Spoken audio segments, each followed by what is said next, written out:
यहाँ पर हमको रिक्वायरमेंट के हिसाब से बुलाया गया था, तो हम यहाँ पहुँच गए, कल शाम को पहुँच गए थे यहाँ पर।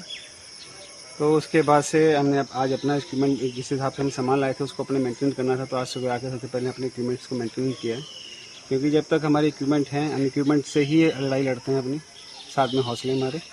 तो इसमें क्या है कि जैसे अगर कोई साइक्लोन आता है तो सबसे पहले उसमें हम जितनी कोशिश करेंगे, हमारी प्रायोरिटी है कि किसी भी जान को बचाया जा सके। इसके लिए जिस हद तक भी काम करना पड़े हम लोग करेंगे। दूसरा, आपने जो पूछा कि कल का क्या है, अगर साइक्लोन यहाँ पे इफ़ेक्ट करता है तो उसके बाद क्या है कि जैसे कि हमारे इक्विपमेंट हमने रेडी कर लिए हैं, हमारे जवान रेडी हैं इसके लिए।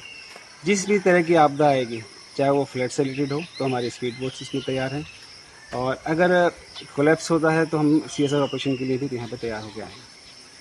इसके अलावा अगर पेड़ वगैरह से टूटते हैं तो उसके लिए भी हम अपने साथ अपने कटिंग इक्विपमेंट लेके आ रखे हैं। हमारी टीम्स वेल इक्विप है जो कि हर संभव फ्लड रेस्क्यू और CSR या किसी भी तरह की आपदा आने पर पूरी तरह से तैयार है। और जैसे ही मान लो सुंदरबन के डेल्टा एरिया है, इस इलाके में एक जगह से दूसरी जगह जाने में भी दिक्कत होता है, इस तरह की दिक्कत का सामना करना पड़ेगा क्या? इस तरह का दिक्कत का सामना, ये तो कुदरत है, कुदरत किस तरह से हमारे सामने चैलेंजेस रखती है ये देखना पड़ेगा, और इसका चैलेंज किस हिसाब से दे रही है उसी हिसाब से हम अपनी कार्रवाई करते जाएंगे। अगर मान लिया रास्ता हमें ब्लॉक मिले तो अपने ब्लॉक को हम क्लियर करते हुए खुद जाएंगे।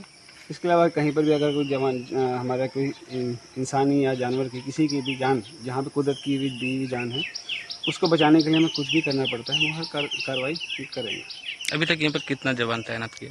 हमारी पूरी एक टीम तैनात है यहाँ पे, और टीम हमारी पूरी तरह से रेडी है।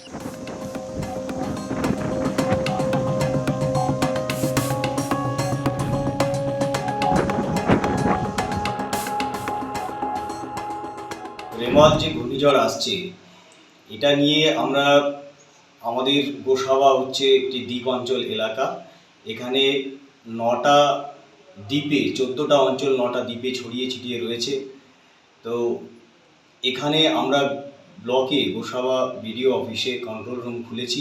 এই কন্ট্রোল রুম থেকে জিপিগুলোতে আমাদের যে কন্ট্রোল রুম রয়েছে, সেই কন্ট্রোল রুমের সাথে আমরা সবসময় যোগাযোগ রেখেছি। আমাদের মাইকিং গতকাল কন্টিনিউ হয়েছে, আজকেও মাইকিং চলছে। গতকাল বিডিও স্যার সমস্ত গ্রাম পঞ্চায়েতের যারা সরকারি কর্মচারী এবং লাইন ডিপার্টমেন্টের যারা আধিকারিক রয়েছে তাদের সাথে মিটিংও করেছেন,